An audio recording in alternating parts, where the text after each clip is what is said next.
Assalamualaikum warahmatullahi wabarakatuh. Apa kabar sahabat Sanfai dimanapun berada?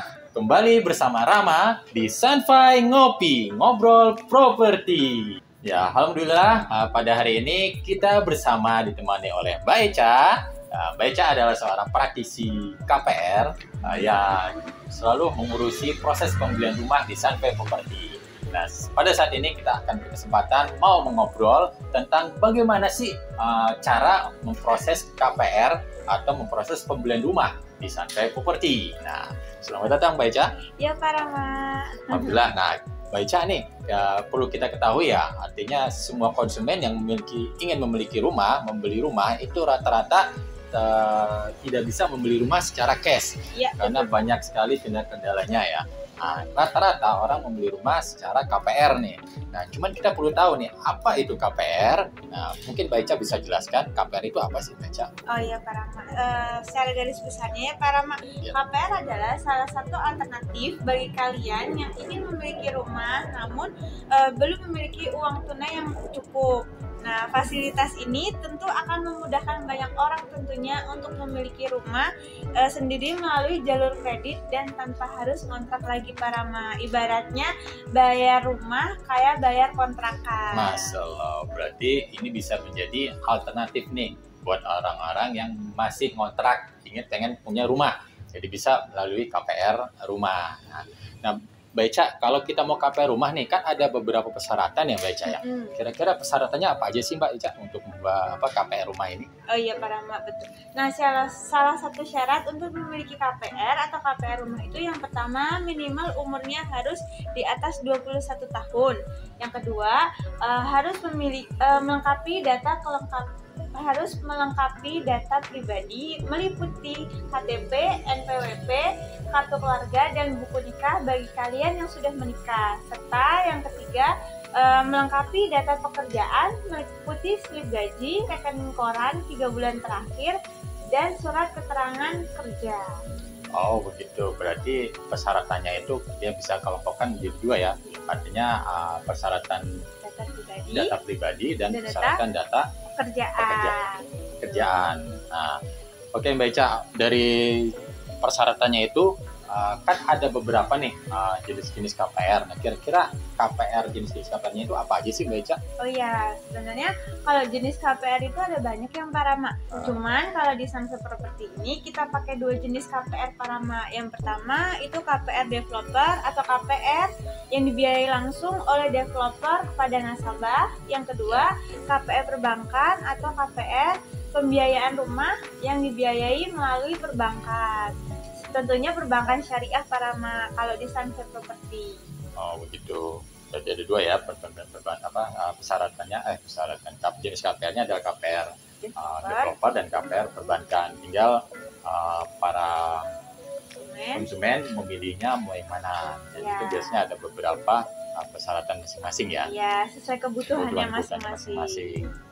Nah, dari ini nih Mbak Eca, perbedaannya apa sih Mbak Eca antara KPR dari KPR syariah dengan KPR non syariah nih atau kategori KPR konvensional gitu?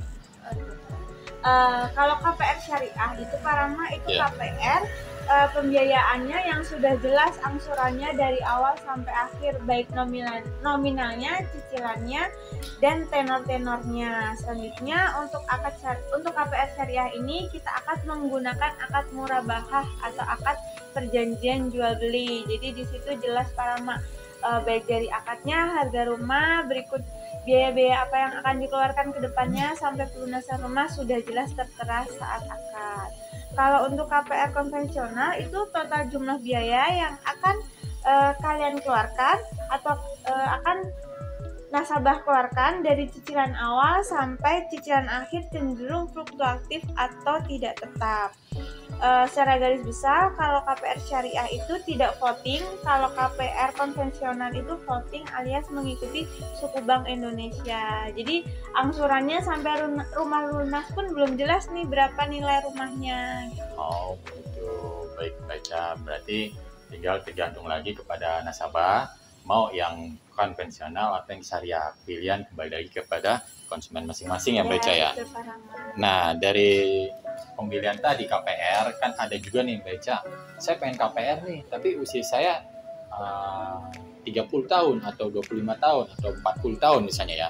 Kira-kira saya bisa ngambil tenornya berapa lama sih gitu kan. Nah, itu kira-kira perhitungannya gimana Mbak Eca? Oh iya Pak Rama, baik. Iya. Kalau syarat KPR itu kan umurnya minimal harus 21 tahun ke atas. Kalau betul. maksimal itu harus di umur sekitar 55 sampai 60 tahun Pak Rama. Usia pensiun ya? Ya, mengikuti usia pensiun dari pekerjaan tersebut. Contohnya kayak ada konsumen yang umurnya 25 tahun. Dia mau ngambil KPR syariah di Sunfy Property. Untuk tenornya ini mengikuti bisa di 10 sampai 15 tahun, maksimal di 30 tahun karena mengikuti masa habisnya usia pensiun dari tempat bekerja. Berarti teman-teman nggak boleh melewati nih masa pensiun. Nanti kalau lewat masa pensiun nanti gajiannya dari mana nih bayar, betul nggak? Nah, Mbak, berarti kita udah selesai nih bicarakan tentang KPR. Nah, cuman kita pengen tahu nih, kita udah tahu proses KPR-nya. Cuman kita nggak tahu nih untuk beli rumahnya itu yang bagusnya rekomendasinya di mana sih Mbak Eca? Pengetahuan sepengalaman teman-teman Eca yang nyari rumah di daerah Depok, rata-rata rekomendasi belinya di Sunfy Property Pak Rama. Iya, karena di Sunfy Property itu banyak banget kelebihannya, banyak banget manfaatnya. Yang pertama itu legalitasnya terjamin, yang kedua harganya terjangkau, yang ketiga kualitas terbaik, yang keempat lokasinya yang strategis, serta masih banyak banget promo-promo lainnya Pak Rama. Wow, banyak juga ya. Serta ada DP 0% dan booking fee 3 juta langsung akad Pak Rama. Wow, tuh teman-teman bayangkan, di Sunfy beli rumah hanya 3 juta sudah punya rumah. Nah, kapan lagi kalau seperti ini? Jangan tunda-tunda dan segera dapatkan sebelum kehabisan atau sebelum harga melonjak naik. Beli sekarang dan hubungi di Sunfy Property di bawah ini ya. Salam dari kami Sunfy Property. Assalamualaikum warahmatullahi wabarakatuh.